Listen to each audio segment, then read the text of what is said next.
proceed, we're gonna have a shoutout muna. So, pa-shoutout kay Lordine Olero, pa-shoutout kay Bilyar Takulan TV, pa-shoutout kay Marchang Masula, pa-shoutout kay Gary Tudor, pa-shoutout kay Paula Villanueva Jc, pa-shoutout kay Marvin Sabino, pa-shoutout kay Jake Surilia, pa-shoutout kay Che Langga, pa-shoutout kay Alma Jamangal, pa-shoutout kay Jovan Mirano Villanueva, pa-shoutout kay J.M. Tamuan, pa-shoutout kay Miguel Itulid, pa-shoutout kay Jessa Tanuan, pa-shoutout kay Alma Jamangal, at pa-shoutout kay Carly Villanueva Alumna. So that's it, guys. So we can now proceed in our formal video. So let's start. So kung gusto nyo palang i-shoutout, so just comment below and I will gonna shout out to you in my next vlog. So see you in my formal video. Hey guys, it's me, Kachai Sijai. It's an our vlog in our video to be back. So for today's video, we will gonna talk about on how to restore an archived post in Facebook. So, hold on, job.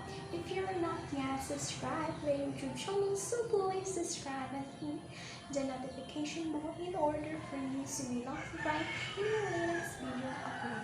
So, we should not waste our time doing this intro. So, in 3, 2, 1, let's start this formal video. So, by the way, guys, happy 2K subscribers! So, hey guys, nandito na tayo sa screen recorder. So, yung first step natin gagawin ay syempre pupunta tayo sa Facebook. So, itatap natin. So, let's wait. Naglo-loading. So, nandito na tayo. So, halimbawa, nandito na tayo. So, halimbawa, magpo-post tayo. So, ipo-post natin is sana all masaya. So, nandito na siya yung sana all masaya. So, ito yung halimbawa, sana all masaya.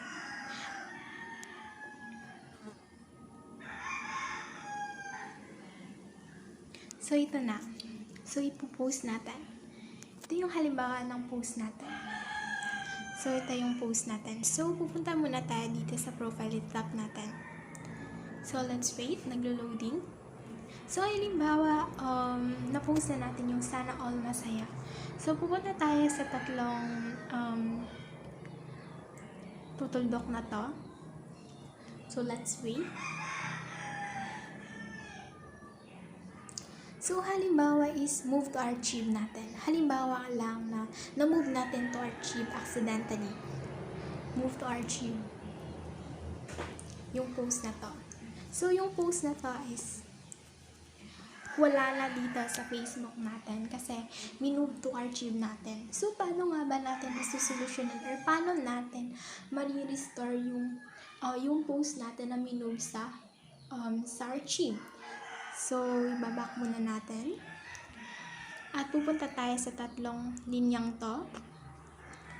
At pupunta tayo sa setting. So, let's wait. So, pupunta tayo sa activity log. Hanapin natin sa setting yung activity log. So, nandito yung activity log. So, let's wait. Tinap ko na. So, makikita natin dito yung filters, manage activity, archive, and trash. So, di ba, yung post na yun is linagay natin sa archive. So, itatap natin yung archive. So, ito yung makikita natin sa story archive or sa archive. So, sana all masaya. So, ito yung post natin na sana all masaya kanina na in archive. So, i-restore natin, guys. So, paano natin may re-restore? So, i-check natin ito at i-restore. So, yes. So, halimbawa, i-restore ko rin yung another na in-archive ko na to. So, i-check ko lang, tapos, or i-check mo lang, tapos, i-restore. So, yes then. So, let's wait. So, restoring item to profile. So, ibaback natin.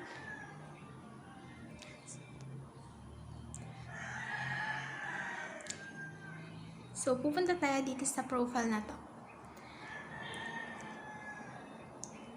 So, kung makikita na natin ulit yung restore na in-archive natin kanina.